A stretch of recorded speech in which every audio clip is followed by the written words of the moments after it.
C'est incroyable la similitude qu'il y a entre les courbes de passage à la télé et les résultats aux élections. C'est incroyable la similitude qu'il y a entre les courbes de passage à la télé et les résultats aux élections.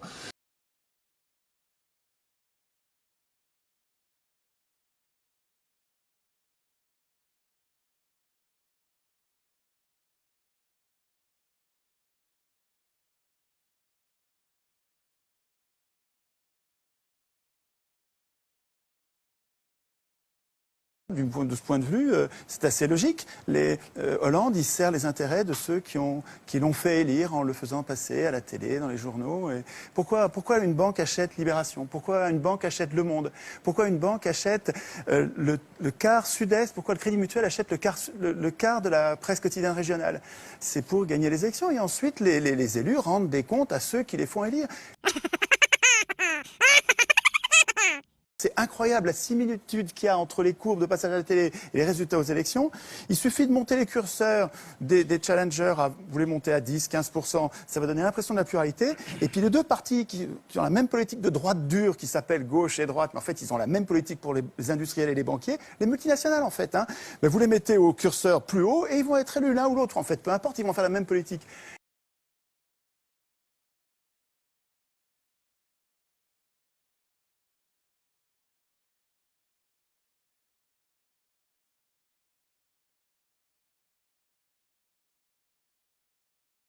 Le décompte est lancé.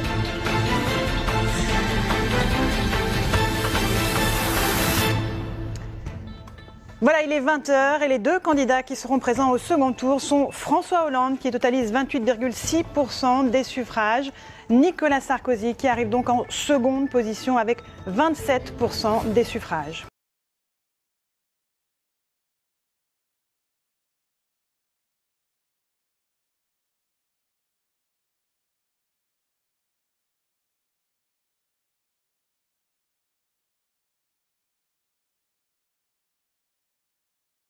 Voilà, il est 20h et les deux candidats qui seront présents au second tour sont François Hollande qui totalise 28,6% des suffrages, Nicolas Sarkozy qui arrive donc en seconde position avec 27% des suffrages. Derrière eux, Marine Le Pen, 19%, Jean-Luc Mélenchon pour le Front de gauche, 10,8%, François Bayrou, 8,9%.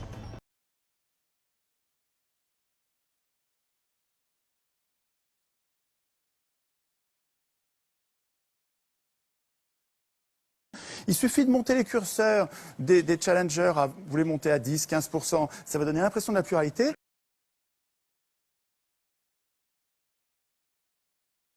I have a dream that one day. Égalité pour tous. I have a dream. Égalité pour tous, pour tous, pour tous, pour tous, tous, tous, tous, tous, tous.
Quand Jacques Cheminade fait 0,25% des voix au moment du vote décisif, il ne me paraît pas anormal qu'il n'ait pas exactement le même traitement. En un mot, eh bien je ne le crois pas, parce que vous ne pouvez pas conjuguer en même temps les 500 signatures et un filtre qui privilégie les sortants, ou en tout cas ceux qui sont parfaitement installés. Vous parliez justement de Jacques Cheminade, et moi j'ai pu connaître Jacques Cheminade et ses idées justement par la campagne présidentielle.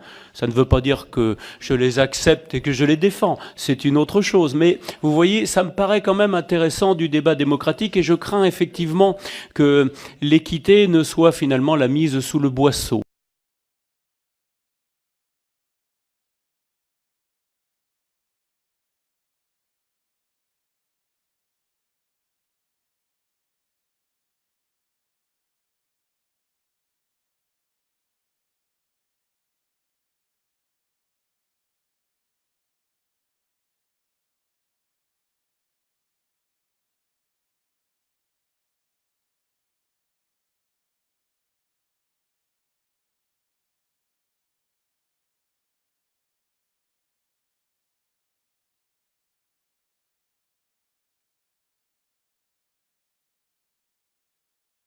Alors, je suis un peu au taquet là-dessus aujourd'hui parce que je me suis intéressé à une proposition de loi socialiste qui vise à supprimer donc l'égalité des temps de parole dans les médias des candidats à la présidentielle. Donc désormais, plus les sondages sont mauvais, moins on te donnera du temps de parole, hein, voilà, histoire de bien te niquer définitivement.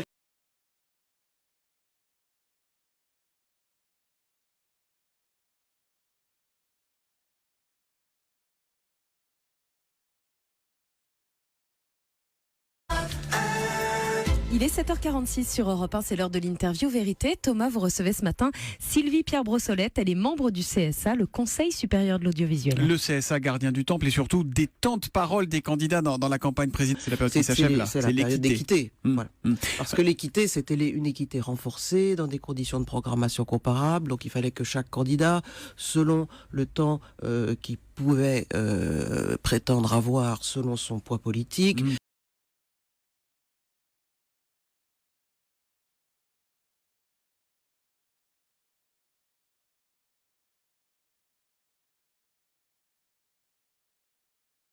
c'est que les temps de parole et d'antenne des candidats sont déterminés en fonction de leur poids politique. Et d'après le CSA, ce poids politique est évalué selon 2 critères principaux. D'une part, la représentativité du candidat, c'est-à-dire ses résultats ou ceux de son parti aux dernières élections, le nombre d'élus qu'il soutienne et sa position dans les sondages.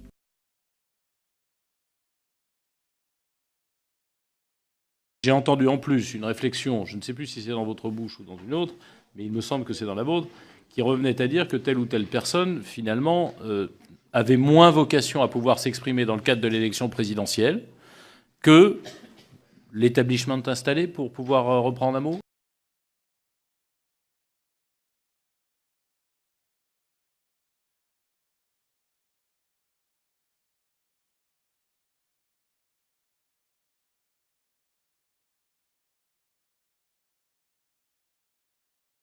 Ce soir, vous n'êtes pas invité par TF1. Ça vous agace ? Je ne vais pas dire que ça me réjouit, bien entendu. Je suis comme tout le monde, je suis quand même assez choqué, mais je replace tout ça dans un ensemble plus important. En réalité, ce qui est choquant, c'est la loi Urvoas qui a été prise il y a quelques mois et qui maintenant a rompu l'égalité de traitement des candidats. Ça n'aura plus lieu que pendant les 15 derniers jours pour faire prévaloir l'équité. Oui. Or, l'équité, personne ne sait très bien ce que ça veut dire, le mot équité. Voilà. En fait, l'équité, c'est un concept de nature théologique. C'est introduire de la morale par rapport à l'égalité. Normalement, vous savez ce qu'on appelle le commerce équitable. Le commerce équitable, ça consiste à payer davantage un producteur de café en Côte d'Ivoire ou de cacao que ce que normalement il devrait recevoir si on laissait jouer les rapports Nord-Sud. Donc ça consiste à donner plus d'argent à ceux qui n'en ont pas. Normalement, si on devait appliquer le principe d'équité en politique, au moment de l'élection présidentielle, on devrait donner plus de temps de parole aux gens comme moi que les Français ne connaissent pas. Par rapport à ces vedettes dont on est rebattu, les gens n'en veulent plus. Vous savez que 50% des Français ne savent pas encore pour qui ils vont voter. Les gens en ont assez, les gens veulent des nouvelles têtes. Eh ben non, c'est à eux qu'on va donner encore le maximum de publicité. C'est plus d'équité, c'est de la proportionnalité. Alors, on peut...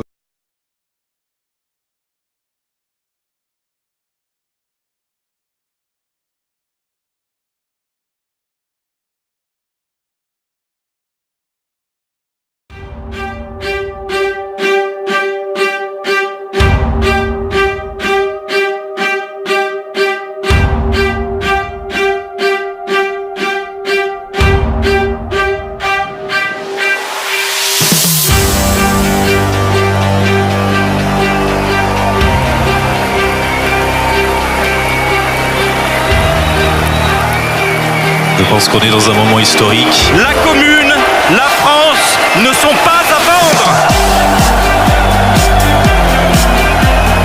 Disparition complète de la France dans l'Europe. La France libre. Vive Brexit.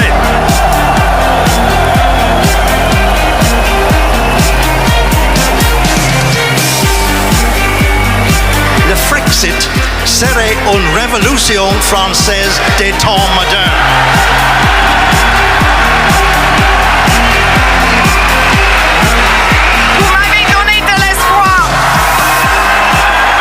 Merci François pas Asselineau. Pour aller au fond des choses.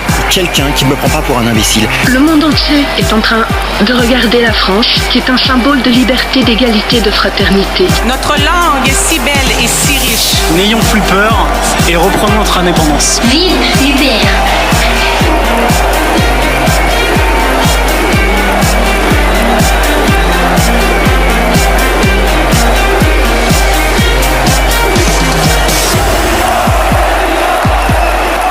Le vrai sujet de l'élection présidentielle,